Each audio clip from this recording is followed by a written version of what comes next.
नमस्कार, बहुत बहुत स्वागत है तमाम दर्शकों का वन इंडिया की इस स्ट्रीमिंग में। मैं हूं योगेश शांटा और मेरे साथ मेरे सहयोगी केशव कर्ण हैं और हम आपके साथ जुड़े हैं इसलिए क्योंकि आज अ, वक्फ बोर्ड को लेकर जो अमेंडमेंट बिल 2024 जिसे कहा जा रहा है वो लोकसभा में पेश किया गया, पटल पर रखा गया। उस पर बातचीत भी हुई, चर्चा भी हुई।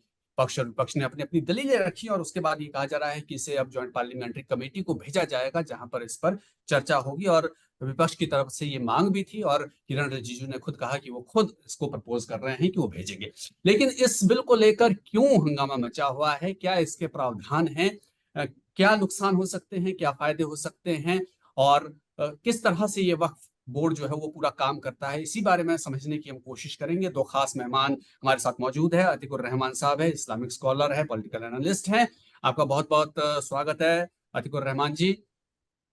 और साथ में हैं शरद त्रिवेदी जी, जो कि पॉलिटिकल एनालिस्ट भी हैं और एक तरह से भारतीय जनता पार्टी का पक्ष भी जो है वो तमाम जगहों पर रखते हैं। आपका भी बहुत बहुत स्वागत है शरद। नमस्कार। तो शुरुआत चलिए शरद जी आपसे ही करते हैं कि सरकारी पक्ष से जब वो कहा जा रहा है कि सरकार की मंशा पर सवाल उठ रहे हैं। हालांकि किरण रिजिजू ने बड़ी देर बात की पार्लियामेंट के अंदर और बहुत सी सफाई दी और बहुत सी चीजें उन्होंने कही हैं इस बिल को लेकर, लेकिन फिर भी शक शुबा है। और बिल पेश करने से के बाद अब जेपीसी के लिए भेजने की बात की जा रही है, लेकिन आरोप ये है कि पहले ही ये सब कुछ काम कर देते तो इस तरह की नौबत नहीं आती। आप लोग बात सुनते नहीं है पहले, फिर पीछे हटना पड़ता है बाद। देखिए, ऐसा है कि ये वक्फ बोर्ड की जो कहानी भारत में शुरू हुई है वो सन 54 में शुरू हुई है। और सन 54 में नेहरू जी जो ओरिजिनल जनक थे सेकुलरिज्म के भारत में, उन्होंने कहा था कि साहब जो एनिमी प्रॉपर्टीज एक्ट बना था कि जो लोग भारत से विभाजन के समय पाकिस्तान गए थे तो उनको वहां पाकिस्तान जो भारतीय पाकिस्तान से आए थे उनकी जमीन उनको दी जा रही थी कि साहब क्योंकि वो जमीन और मकान तो सीमित थे, तो उन्होंने कहा, जो पाकिस्तानियों ने कहा कि जो रिफ्यूजीज हैं उनकी प्रॉपर्टी उनको दी जाएगी, जो वहां से जो रिफ्यूजी बन के आए, जो भारत से रिफ्यूजी बन के गए हैं। और यही चीज हुई थी कि भारत में एनिमी प्रॉपर्टीज एक्ट आया था जिसमें कि जो पाकिस्तान से रिफ्यूजी आए थे, जो पंजाब में, उत्तर प्रदेश में, बाकी सब जगहों में जहां बसाए गए, बंगाल में जो बसाए गए, ठीक। उनके लिए एक्ट लाया था। तो उसमें वो, लेकिन वो क्योंकि जमीन मुसलमानों की थी, तो हम्म। मुसलमानों की जमीन जो है वो सांप्रदायिक ताकतों से बचाने के लिए ये कानून लाया गया था कि साहब सांप्रदायिक लोग उसमें ना बसें और सेकुलर लोग बसें और सेकुलर संगठन बनाया जाए जो इन सारी जमीनों को कब्जा ले। तो इस वजह से हम्म। बना था। उसके बाद उसमें संशोधन किया गया क्योंकि उसके जो प्रावधान थे वो हमारे संवैधानिक स्वरूप बनाए गए थे कि साहब संविधान के जो जो एपिलेट अथॉरिटी है, जो कानून को फॉलो करेंगे, जो उसका इंटरप्रिटेशन करेंगे, जो उसमें सुधार करेंगे, वो हमारा संवैधानिक रूप से होगा। लेकिन जी। जो जो उनके जो चाचा के जो पोते और नाती हैं, उन्होंने कहा कि नहीं साहब, इससे जो है सेकुलरिज्म तो पूरा बन ही नहीं रहा है। तो उन्होंने कहा सेकुलरिज्म को पूरा लाने के लिए एक कानून बनाया जाए जिसमें कि कोई भी जमीन को वक्फ बोर्ड अगर कहता है कि ये हमारी जमीन है तो वो वक्फ बोर्ड की जमीन ऑटोमेटिक हो जाएगी। अगर वो हम्म। लाल किले को कह रहा है तो उनकी है, अगर वो कह रहा है राष्ट्रपति भवन संसद जो है वो उनकी जमीन है, वो हो जाएगी, उसको कोई दिक्कत नहीं है। और अगर इस पे कोई अपील होगी तो अपील वक्फ बोर्ड में, सेंट्रल वक्फ बोर्ड में अपील करी जाएगी, उसको नॉर्मल जुडिशियल प्रोसेस में वो नहीं जाएगा। हम्म। और जो भी वक्फ बोर्ड, सेंट्रल वक्फ बोर्ड का ऑर्डर होगा वो फाइनल होगा। उसके बाद इसमें ये करा गया कि साहब इसीलिए आप देखें, जो 92 में करीब 56,000 जमीनें थी वो 9.5 लाख जमीनें हो गई। और आज की तारीख में वक्फ बोर्ड फौज से ठीक। और जो डिफेंस मिनिस्ट्री है और रेलवे मिनिस्ट्री से जो के बाद जो प्राइवेट संगठन है जिसके पास सबसे ज्यादा जमीन है वो इनके पास है। और ये जी चीज चलिए। जो सामने आई, जी। जो ये जो बात। आप आपको यहाँ पे रोक रहे हैं, यहाँ पे रोक रहे हैं। थोड़ा सा इसी पर हम अतीकुर रहमान साहब से जानना चाहेंगे कि जो शरद त्रिवेदी दावा कर रहे हैं इससे तो लग रहा है कि एक डिमन है वक्फ बोर्ड, एक तरह से इसके पास अनलिमिटेड शक्तियां हैं। अ, क्या ऐसा है रहमान साहब? शरद जी को मैं बहुत ध्यान से सुन रहा था। बहुत सारी शरद जी ने जो बातें बताई उसमें हकीकत भी है और कुछ बातें छलावे की तरह भी बीजेपी पेश कर रही है। आप मुझे सुन पा रहे हैं? जी बिल्कुल बिल्कुल।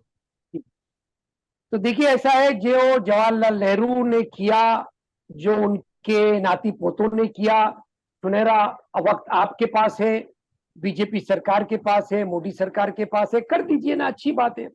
अब ये सवाल ये उठता है, देखिए कि आखिर ये वक्फ बोर्ड है क्या। 1930 से लेकर अब तक के मैं आपको बता दूं कि कम से कम 2 डजन इसके अंदर अमेंडमेंट आए हैं। ये कोई पहला अमेंडमेंट नहीं है। और हर अमेंडमेंट के तहत सरकारों के पावर इंक्रीज हुए हैं वक्फ बोर्ड्स के ऊपर, ना कि डिक्रीज हुए हैं। इसका चेयरमैन अपॉइंट होता है सरकार के द्वारा, इसके मेंबर्स अपॉइंट होते हैं सरकार के द्वारा। स्टेट चीफ मिनिस्टर का जो यसमैन होता है वो इसका चेयरमैन बन जाता है, जो उसकी कठपुतलियां होती हैं वो उसके मेंबर्स बन जाते हैं। आज तक के कोई मुझे बता दे कि वक्फ बोर्ड ने किसी भी मुसलमान का कभी कोई भला किया हो, आम मुसलमान का। वक्फ है क्या? मैंने फॉर एग्जाम्पल अपनी जायदाद को अपने बच्चों के बंटवारा करने के बाद में, अगर बहुत ज्यादा जमीन है, जायदाद है, तो अल्लाह के नाम पर मैंने उसको डोनेट किया कि ये मेरे बाद में मेरी कौम के काम आए, मुसलमानों के काम आए। हुआ ये कि सरकारों ने वक्फ बोर्ड बनाकर एक बहुत बड़ा दावा किया कि भाई हम इसको बहुत अच्छी तरह से चैनलाइज करेंगे। हुआ ये कि जैसा मैंने बताया, इसके चेयरमैन, इसके मेंबर्स सारे के सारे सरकार के यसमैन बन गए। और हमने अपनी आंखों के सामने कम से कम मुंबई के अंदर ये देखा कि बड़े बड़े लोगों के हाथों, इंडस्ट्रियलिस्ट के हाथों इसकी जमीनें वक्फ बोर्ड के चेयरमैन ने, उसके मेंबर ने रातों रात बेच भी दी। उससे जो फायदा हुआ वो फायदा कहां गया किसी को नहीं मालूम। जो दावा किया जा रहा है कि भाई ये मुसलमानों के लिए है, मुसलमानों के फायदे के लिए है, तो जो ये क्राइम हुआ, जो करप्शन हुआ, इसका प्रोसीड्स ऑफ क्राइम गया। Mr. Atikur Rahman Saab, I'll just introduce a point here for you, a question. Like you have said, so far the Waqf Board had not functioned for the good of a common Muslim. So do you really think this is the time to bring the positive reforms to the Waqf Board, and this government is moving positively in that particular direction? Very good question, sir. Now, we need an amendment. As I said, this is not the first amendment.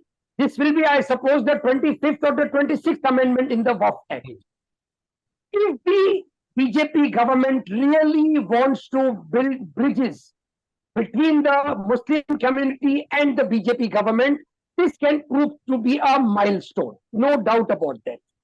So far, what is the track record of the BJP government?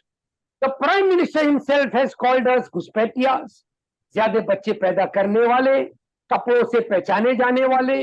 The UP Chief Minister calls us names. Well, the Assam Chief those are political comments. Fine. Look at the central government. You know, the track record of the BJP is not a good track record with the community, the Muslim community. So you are telling us, and the various other platforms are telling the Muslims to be positive. Yes, we are positive. Tell me one element what the Minister Kiran Rijiju proposed today. Was there an element of positivity? If there would have been an element of positivity. They would have said that we will be doing this. Out of this, there will be an income. Out of the income, there will be good colleges and hospitals and this and that. No, that's why it was sent to the JPC. Well and good, the JPC, let it decide. But we are not hopeful. Why we are not hopeful? Because I do not believe in the BJP, because the BJP's track record with the community is not good. And I expect to be good. I am telling you, this can prove to be a milestone. Okay, we'll go to the next speaker, Mr. Sharad Ji, to know what is the positive points in this amendment. But before that, could you please also take us through what is wrong in this amendment? What is the objection and why? You asking me? Yes, sir. Yes. No, to be true, I have not read the bill. What the propositions are in the bill, I don't know. the parliamentary proceedings as it went out, the opposition was claiming that they are interfering. You know, there is nothing religious in the Waqf Act. The only element of religiosity is that the Muslims have donated their land. Beyond it, everything is political and corrupt. So, Sharad ji, our fellow speaker, Mr. Atikur Rahman, has raised some points and he doubts the intent of the BJP government. By the way, could you please take us through what are the positive points in this amendment? और ऐसे क्या प्रावधान से थे जो इतनी ज्यादा शक्तियां बदल जाएंगी, इससे उनको क्यों बदलना जरूरी? नहीं, फर्स्ट ऑफ ऑल कि मैंने कहीं भी अपने कथन में या डिस्कशन में मैंने कहीं मुसलमान का नाम नहीं लिया है। मैंने सिर्फ ये कहा है जो हमारे प्रॉब्लम सेकुलर फ्रंट की है, प्रॉब्लम मुसलमान की नहीं है। 3 तलाक से हमारे सेकुलरिज्म की हत्या होने जा रही थी। 3 तलाक से मुसलमान को बेनिफिट मिला है। आज मुस्लिम जो महिलाएं हैं उनको उनका अधिकार मिला है। ये समस्या सेकुलर फ्रंट की है। अभी आप देखें कि जो ऑर्डर आया था मुसलमानों ने पूरा फॉलो किया। लेकिन जो सेकुलर पार्टी के जो वकील साहब गए थे उसका स्टे लेने के लिए, क्योंकि सेकुलरिज्म को खतरा है इससे। और यहाँ पे ये बिल भी देखिए, ये स्पेसिफिक है, ऑब्वियसली कम्युनिटी को लेकर स्पेसिफिक बिल है, उनकी प्रॉपर्टी को लेकर स्पेसिफिक बिल है। यही हम आपसे समझना चाहते हैं कि इसमें बदलाव की कहां और क्यों जरूरत पड़ गई, और क्या ऐसे प्रावधान थे जो बहुत ही ज्यादा खराब थे, और क्या अब जो नए प्रावधान है वो क्या हैं, और वो कैसे पॉजिटिव तरीके से मुसलमानों को उनका हक दिलाएंगे, जिसके पक्ष में अतीकुर रहमान साहब भी बोल रहे हैं कि वो भी पॉजिटिव चेंजेस की राह देख रहे हैं। I am one with Shafiqur Rahman Saab on the ground that it has nothing to do with Muslims. It has only got to do with the secular parties, and in this case, the amendment has been brought for a judicial oversight. Earlier, you could only go to the Waqf Board, and Waqf Board was totally staffed by the one particular community. तो जो हमारा एक समाज है उसके लोग उसमें हैं, दूसरे अगर आप अपील करना चाहते हैं, you can only go to the Waqf Board. You cannot go to the civil court. In military tribunals, on all orders passed by military tribunals are subject to judicial oversight. They can go and appeal. Court martials go and appeal, but Waqf Board laws cannot be appealed against. If anybody declares any property as the property of the Waqf Board, there is no appeal. They are acting as judge, advocate, and executioner. That is the problem. So we are going to have a judicial oversight. It is going to ensure gender injustice, because there'll be certain seats reserved for women, and there'll be participation. Like we had the Samajwadi Party, one of their ministers was in charge of the Kumbh Mela in Allahabad. Azam Khan Saab was in charge of Kumbh Mela. Azam Khan Saab. No problem. But here in this case, only Muslims will decide. The Muslims will, the appeal will go to the Muslim, and Muslim will declare that the property is there or not. Like the whole thing came out in the case of Tamil Nadu, entire village. The name of by Chandurai was declared as a Waqf property, and there was a temple out there which predated Islam by about 200 years. They declared it, and that was final. There was a property. There is a rebuttal coming from Mr. Atikur Rahman. A boundary wall, and the Waqf Board said it is their property. Then they had to go and appeal. So if it is not under the 9th schedule, even if it is under the 9th schedule of the Constitution, still the appeal can be filed. The Supreme Court has said that we are going to have a judicial oversight. This case is now going to be in open. There'll be general participation. There'll be a reservation for women, and there'll be subject to normal judicial scrutiny, and investigation agencies can also do that. As I can give you an example, Mr. Amanullah Khan, the minister in Delhi, is in prison because he was fabricating documents, leasing out Waqf Board property for commercial purposes. बिल्कुल वो बात अतीकुर रहमान साहब ने भी कही कि क्या गड़बड़ियां वहां पर हुई हैं।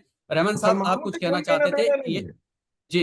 ये चीज आ रही है कि भाई वक्फ बोर्ड ने जो डिसीजन ले लिया, या कोई भी प्रॉपर्टी हो गई, क्या वो प्रॉपर्टी नॉन हिंदू भी है या मुस्लिम है, उसके ऊपर कब्जा, एक तरह से शब्द का इस्तेमाल होता है कि कर देते हैं, उसके बाद उसका जुडिशियल रिव्यू नहीं हो सकता, जो त्रिवेदी साहब कह रहे हैं। क्या ये सब कुछ ऐसा ही है? ऑफ कोर्स इसमें 2 क्वेश्चन मैं भी ऐड करता हूं जी। So there are lots of myths about Waqf Board. There is lots of misinformation also, I can say. क्या अगर वक्फ बोर्ड कहता है कि ये पेन वक्फ बोर्ड की है तो ये वक्फ बोर्ड की हो जाएगी? क्या किसी रिटर्न डीड की जरूरत पड़ती है? And the third and most pertinent points as mister Sharad Trivedi was raising, जो वक्फ बोर्ड का ट्रिब्यूनल है, क्या उसमें नॉन मुस्लिम्स भी होते हैं? या उसके फैसले को कैसे चैलेंज किया जा सकता है या नहीं कर सकते? No, with regards to Mr. Sharad, I do not agree with this particular element. मैं नहीं एग्री करूंगा कि उसको चैलेंज नहीं किया जा सकता। अगर ऐसा होता, हाँ, उसके अंदर प्रोविजन जरूर एक्ट है।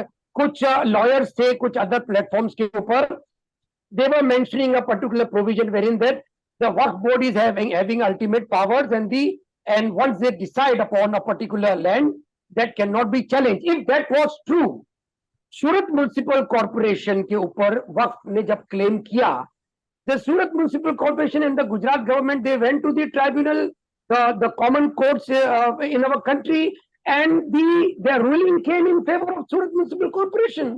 वक्फ बोर्ड वो केस हार गई। अगर ये बात में सच्चाई होती तो जो तमिलनाडु की विलेज की ये हवाला दिया जा रहा है आजकल बहुत, तो वो आज किसके हाथ में है? क्या वक्फ के हाथ में है? नो। और अगर है भी तो my question to the governments of earlier and this government also since 10 years is that the proceeds of the crime has gone to whom?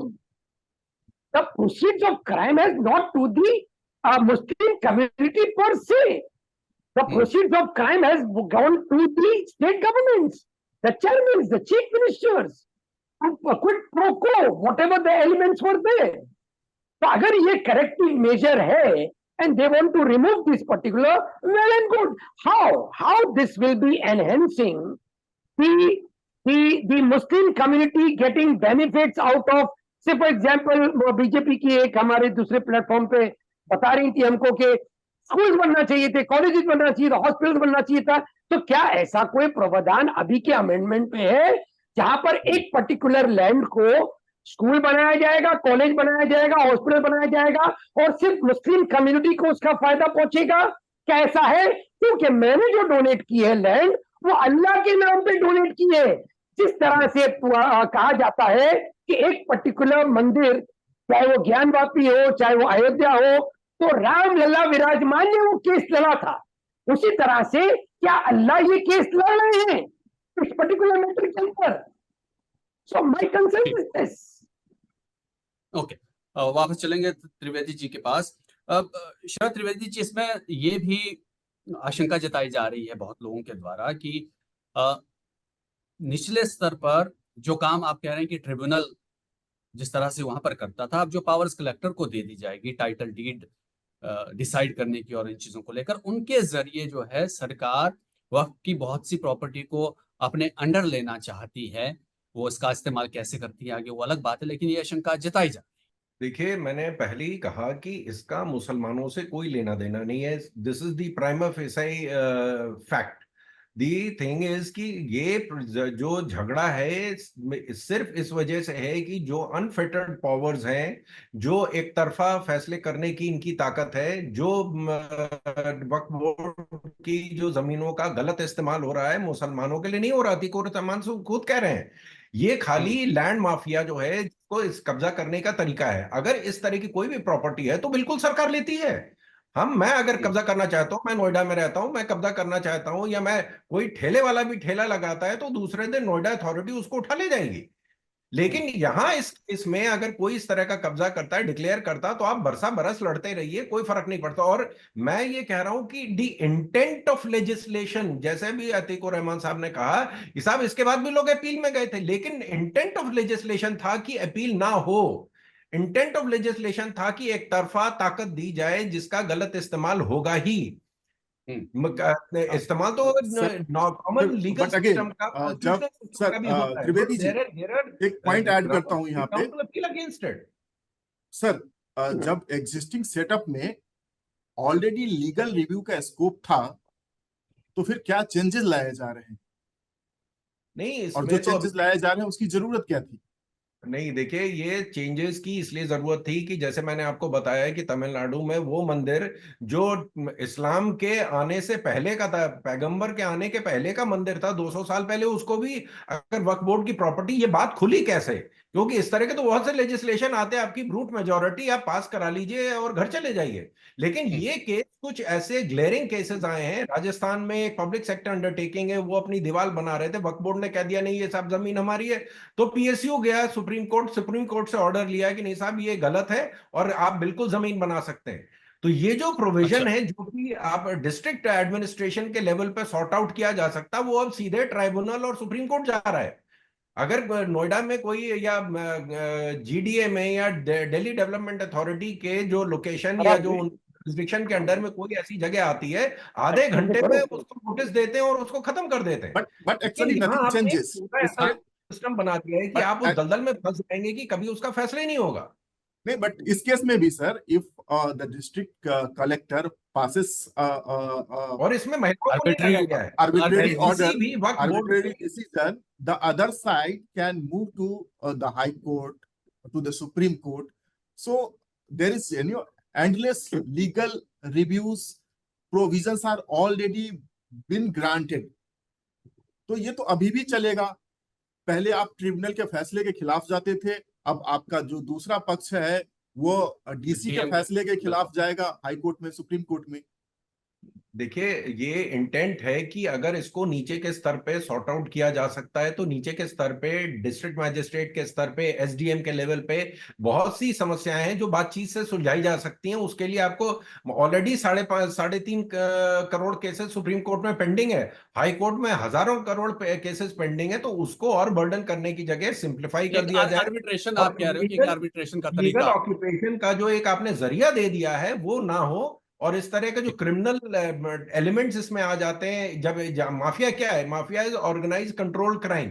तो जो जहां इस तरह के आपने कंट्रोलिंग अथॉरिटी एब्सर्ड पावर दे दी है, जो कि मैंने आपको जैसे बताया कि आर्म फोर्सेस ट्राइब्यूनल के पास भी ये पावर नहीं कि उनकी अथॉरिटी फाइनल है, वो भी जुडिशियल रिव्यू में आते हैं। लेकिन इन्होंने जो इंटेंट ऑफ लेजिस्लेशन था कि साहब इस मामले को यहीं दबा देंगे, जो इन्होंने कह दिया वो फाइनल है।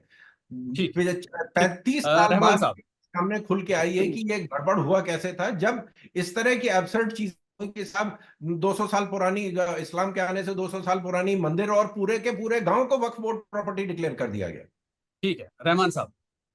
देखिए जब बहुत सारे कोऑपरेटिव सेक्टर्स में घोटाले हुए थे, करप्शन हुए थे, तो आरबीआई ने ये कहा था जहां पैसा है वहां करप्शन है। हमारा देश इसी तरह से चलता है और उसको फिर करेक्टिव मेजर्स लेना पड़ते हैं।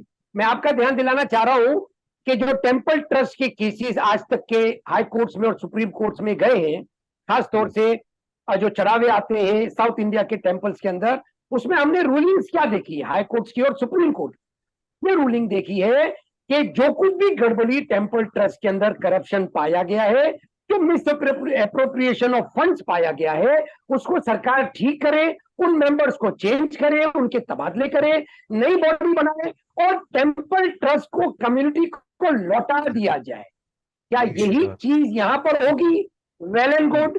मेरा सिर्फ कंसर्न ये है, कम्युनिटी का कंसर्न ये है कि क्या जो मुसलमानों ने अपनी जायदाद मुस्लिम कम्युनिटी की भलाई के लिए दान कर दी है, उसका फायदा उसको मिलेगा या नहीं मिलेगा? अब अगर कलेक्टर की बात आ रही है तो ये पूरे के पूरे पावर्स खाली ट्रांसफर हो रहे हैं, ऊपर से इसका कोई फायदा मिलने वाला दिखता नहीं है। तो इस चीज के ऊपर अगर सरकार क्लैरिफिकेशन लाती है कि यस इसका डायरेक्ट फायदा कम्युनिटी को अब पहुंचेगा और कम्युनिटी को ये सारी चीजें लौटा दी जाएंगी with complete government control, well and good. ठीक है त्रिवेदी जी, अंत में ज्यादा समय नहीं लेंगे आपका। ये जानना चाहते हैं कि अगर ये बिल लाया जाना था, अब जेपीसी को भेजना था और पास होने के लिए जाहिर तौर पर इसको दोनों सदनों से पार पाना पड़ेगा इसको, तो इस बिल को लेकर सरकार अगर इतनी कॉन्फिडेंट थी तो लोकसभा में आज ही पेश करके इसको पास करने के लिए कह सकती थी डेफिनेटली। लेकिन क्या आपको लगता है कि इस बिल में कुछ प्रावधान है जिनके ऊपर अभी भी विचार करने की जरूरत है? हमें कोई विचार करने की जरूरत नहीं, क्योंकि बिल तो हमारी पार्टी लेके आई थी। लेकिन अगर हमारे बाकी जो हमारे माननीय सांसद हैं और संसद में अगर वो इसकी बहस चाहते हैं या जेपीसी चाहते हो तो उसके लिए तैयार है, हम तो बिल्कुल खुले डिस्कशन के लिए तैयार हैं। और मैं ये बता दूं आखिर में कि जितना काम भारतीय जनता पार्टी ने मुसलमानों के लिए किया है वो इतिहास में कभी नहीं हुआ। आज 75,000 एक्स्ट्रा हज यात्री जा रहे हैं, क्योंकि माननीय मोदी जी ने सऊदी राजा से बात करी, जो पहले 1.25 लाख जाते थे आज 2 लाख जा रहे हैं। कि साहब वहां पे Well, बात Mr. करी। Trivedi, Mr. दूसरी Trivedi, I सबसे also बड़ी have हमारे a यहाँ point to आबादी add here. मुसलमानों की तो हमारे यहाँ से जाने चाहिए। सर, एक पॉइंट इसी योगेश जी के क्वेश्चन में मेरा भी है कि आप फार्मर्स के लिए बिल लाते हैं, फार्मर्स उससे खुश नहीं होते। आप अग्निपथ योजना लाते हैं, युवा उससे खुश नहीं होते हैं। आप मुसलमानों के लिए, मुसलमानों के हित, कॉमन मुस्लिम के हित के लिए आप वक्फ बोर्ड में अमेंडमेंट के लिए बिल लाते हैं, मुस्लिम समुदाय उससे संतुष्ट नहीं है। आखिर एक कॉमन कंसेंसस या कंसल्टेशन क्यों नहीं होता है ऐसे बिल्स लाने से पहले? क्या नहीं देखिए, इसमें हम कुछ ऐसा प्रोसेस है? और अगर अगर ये हो चुका है तो संसद के पटल पर भी ये बात आनी चाहिए। जब बिल प्रेजेंट हो चुका है उसके बाद इसे जेपीसी में भेजना है, स्टैंडिंग कमेटी में भेजना है, तो थोड़ा सा मतलब मामला संगीन। हम 370 लाए थे, उसकी भी खिलाफत हुई थी। 3 तलाक बिल लाए थे, उसकी भी खिलाफत हुई। लेकिन उसका नतीजा क्या है वो आपके सामने है। तो अगर इस तरह का संशोधन में हम किसान का बिल, आज भी हम कह रहे हैं कि किसान का बिल हमारे, मैं उस पर अगर आप डिस्कशन करें तो मैं आपको बताऊंगा कि 1883 में ये बिल लाया गया था। अंग्रेजों को सस्ता नहीं, आपके इंटेंट में सवाल नहीं है, बट आप खत्म हो जिसके लिए गया करना मंडी। चाहते हैं वही खुश नहीं रहते हैं। अगर नहीं, हम उसके बाद डिस्कशन के लिए तैयार हैं। अगर लोग नहीं मानते तो हमने जैसे किसान का बिल वापस लिया, बिल सही था, लेकिन अगर लोग नहीं मानने को तैयार हैं कि उनके हक में हम उनको नहीं समझा पाए, हम उसमें फेल हो गए, तो हम उसके लिए वापस कर लेने को तैयार हैं। अगर जैसे अभी आप देखें कि अग्निपथ बिल में भी जो है संशोधन किया जाएगा, क्योंकि एक नया कानून लाया, यही पे आ जाती है त्रिवेदी उसमें साहब कई की चीजें कंसल्टेशन से प्रोसेस होना चाहिए आगे, लेकिन यहाँ पर के लिए हम उल्टा हो तैयार जाता हैं। है। यहाँ पर प्रोसेस उल्टा होता है कि पहले थोप देने की कोशिश होती है, फिर रेजिस्टेंस होता है, फिर उसके ऊपर चीजें कंसल्ट होती है, फिर अमेंडमेंट्स होती है। खैर, एक लास्ट कमेंट अतीकुर रहमान साहब आपसे, इस बिल में क्या आपको अच्छा कुछ नजर आ रहा है जो शायद बेहतर हो सकता है, या इसमें अभी बहुत से बदलाव की जरूरत है? नहीं, देखिए, अब तक की जो बातें सामने आई है इसके प्रोविजंस को लेके वो यही आई है कि जैसा मैंने कहा कि अब तक के जितने अमेंडमेंट आए सरकारों का कंट्रोल बड़ा है इसके ऊपर। तो सरकार सिर्फ इसके अपना कंट्रोल बढ़ाने की अगर इनकी मंशा है तो ये फेल होने वाला है। ये कम्युनिटी साथ नहीं देगी, ऑपोजिशन मेंबर साथ नहीं देंगे। और अगर वाकई में इसका कोई पॉजिटिव अप्रोच है सरकार के पास, तो जैसे मैंने कहा कि आपको ये तय करना पड़ेगा कि मुसलमान ने अपनी जमीन दी है मुसलमानों के लिए, वो जिस तरह से टेंपल ट्रस्ट का पैसा हिंदुओं के लिए काम आता है, उनके स्कूल कॉलेजेस बनते हैं, उसी तरह से मुस्लिम चाहते हैं कि हमारा भला हो, और साचर कम्युनिटी का हवाला दिया जा रहा है। उसके लिए प्रोविजन था कि Muslim community should get benefit out of the work properties. ठीक है, लेकिन जरूर ये बात आप मान रहे हो रहमान साहब, एक बार फिर से पूछ रहा हूं कि जो अभी तक वक्त में चल रहा है वो पूरा सही नहीं चल? No, neck deep they were into corruption, neck deep into corruption. Oh, fine, no doubt fine. about that. बहुत बहुत शुक्रिया अतीकुर रहमान साहब, शरद त्रिवेदी जी, आपका भी बहुत समय समय निकालने के लिए। तो उम्मीद है कि जब जेपीसी में जाए तो इस पर गंभीर चर्चा हो और उसके बाद किसी नतीजे पर पहुंचकर बेहतरी के लिए जो है ये कानून बने। बहुत शुक्रिया। Thank you sir.